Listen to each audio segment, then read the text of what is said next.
a lot of people go to Jesus with the wrong expectations.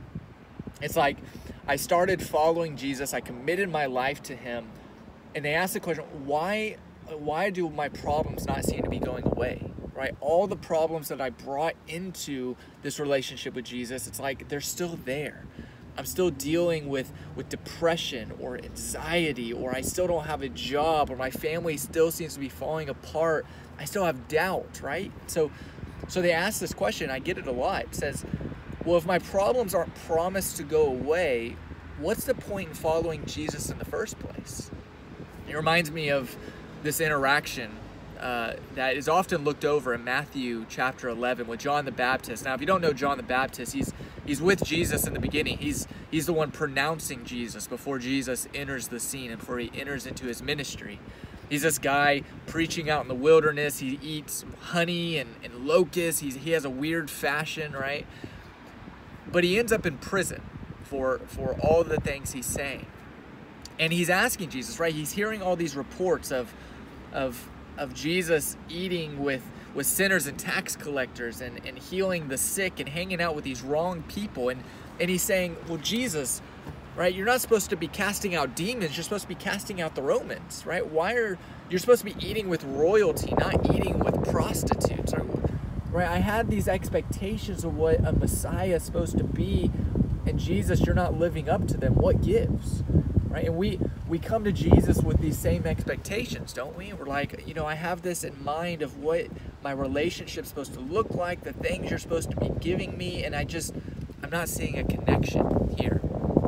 And I love what Jesus does, right?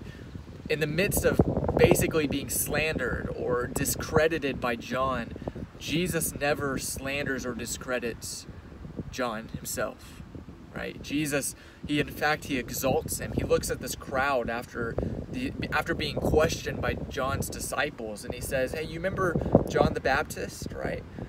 You considered him a prophet. Well, he's greater than the prophets, right? And he goes on this dialogue of exalting John the Baptist to this higher standard in these people's eyes, right?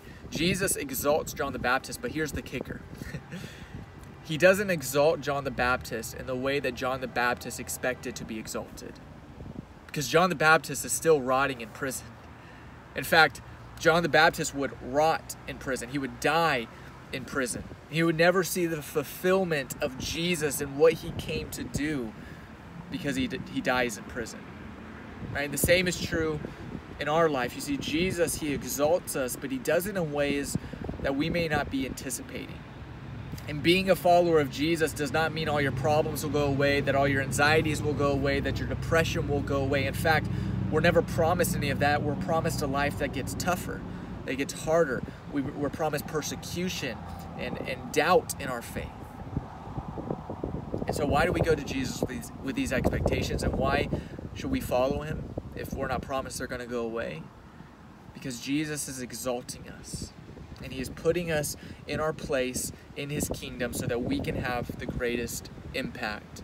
And for some of us, it might be like John the Baptist. We might stay in our prison, but we're still having a place in the kingdom. I'm glad that you watched this video, and if you want to know more and I get in more depth, you can go to the blog that this is attached to. You can find more details of that in the show notes. You can also go to the website, PeytonMenzemeyer.com. There you can find this blog, other blogs, other videos, and more things that I'm doing. So excited that